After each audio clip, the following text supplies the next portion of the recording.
Почитувани колеги, јас ќе поставам 3 пратенички прашања. Сите ќе бидат до премиерот на владата на Република Македонија, председателот на владата. Двете прашања од економија, едното прашање од најголемата рак рана на нашето општество, правосудниот систем.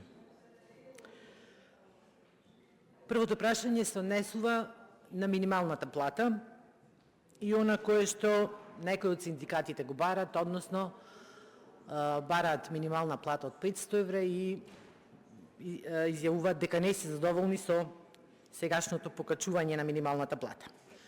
За јавноста, концептот на минимална плата е донесен во 2012 година, а во 2022 година е донесен посебен закон за минимална плата, со кој што се утврдува еднаш во годината во месец март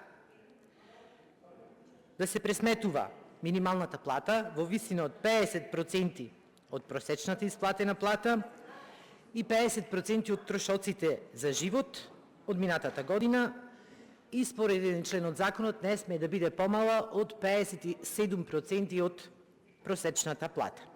Согласно последното законско согласување во март, минималната нето плата во Република Македонија изнесува 24.379 денари брут нето, односно 36.037 денари бруто, или покачувањето е негде за 1.812 денари.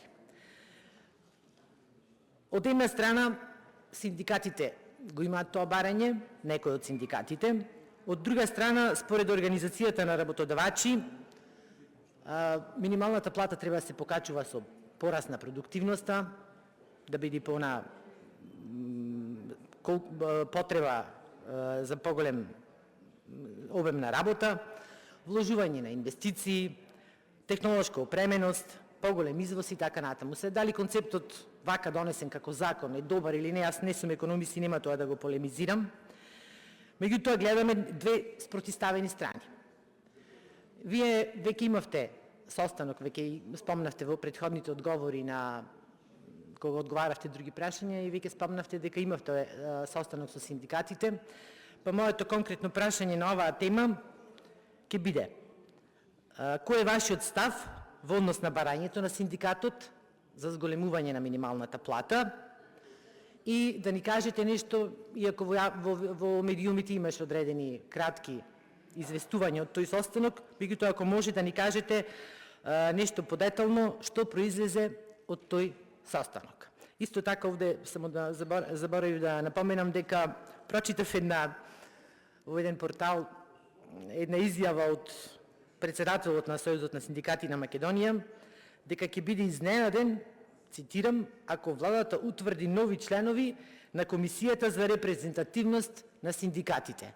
Па мислам дека владата тоа и веќе го направи и дали комисијата колку веќе работи на одредување на репрезентативноста на синдикатите и дали тоа е, имате информација до кај е таа постапка. Второто прашање е поврзано со првото прашање, се однесува на потрошувачката кошница. Во февруари била 63.773, според Сојузот на синдикати на Македонија, која што ја изработува оваа синдикална кошничка, во март 61.855, во април 62.691 и тоа опозицијата го искористи да каже дека е зголемување за 836 денари. Меѓутоа, која е вистината?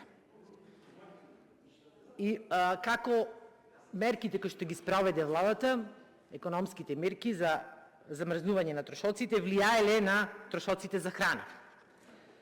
По пресметките на ССМ, во втори месец за храна на едно 4-члено семејство биле потребни 23.427. Во трети месец 21.838 и во четврт месец 21.280. Значи трошоците за храна се намалиле. Е тогаш каде е зголемувањето? 836 денари повеќе се ставени во рекреација и култура, ресторани и хотели и лична хигиена. Вие веќе еднаш тука на говорница кажавте, изразивте одредени сомневања за начинот на кој што се пресметуваат, методологијата според која се пресметува ова потрошувачка кошничка. И моето конкретно прашање е следно. Значи, одредени реакции има дека потрошувачката кошница не сме да се крати и ве обвинува опозицијата дека сакате да ја намалите вредноста за да не ја покачите минималната плата. Затоа реков дека првото и второто прашање се некако поврзани. Моето прашање е кога би се објавила потрошувачката кошница, кој би ја формирал и што е предвидено да се скрати. За трето прашање, споменав дека е од правосудниот систем. Не е единствен случај, меѓутоа вака е од поскоро. Тоа е казната која што беше изречена за младата Теодора, која што на 22 години го загуби животот во сообраќајна незгода, и пресудата која што ја изрече Основниот суд во Тетово од 2 години затвор. Вие исто така, премиере, реагиравте на таквата одлука, јавно реагиравте на таквата одлука на Основниот суд во Тетово, па имаше одредени препукувања на релација основен, апелација, обвинителство и така натаму, и судскиот совет, фамозниот судски совет, излезе со изјава дека на некој начин ја оправдува таа пресуда од 2 години од Основниот суд. Моето прашање е врска со судскиот совет. Низа на скандали, доверба на народот од 2% во судско-обвинителскиот систем, почнувајќи од една изјава на една членка која се уште е член на судскиот совет, која што изјави дека си дава оставка како председателка на судскиот совет заради притисок од бизнис политички елити. Па понатаму имавме избор на председателка која што е советник де факто, па нејзино разрешување, па нејзино повторно враќање, така да низа на скандали. И ова собрание, односно телото кое што предлага 5 од членовите во судскиот совет, изгласа недоверба, имав интерпелации поединечно за членовите на судскиот совет, меѓутоа тие не сметаа дека е морално да си поднесат оставки. И еве до ден денес си седат и донесуваат одлуки вакви какви што донесуваат.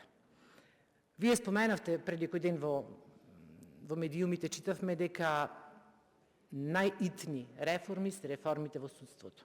И без тоа другите реформи се буквално безсмислени. Тоа го констатираат не само што граѓаните на Република Македонија дадоа доверба на судско-обвинителскиот систем од 2%, туку е констатирано и во многу извештаи од Европската унија. Затоа моето конкретно прашање,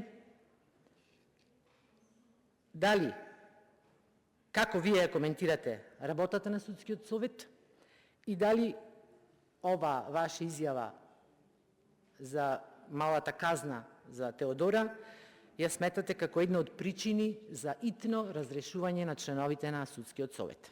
Ви благодарам. Благодарам. Пратеничката постави 3 пратенички прашања. Сите прашања се упатени до председателот на владата.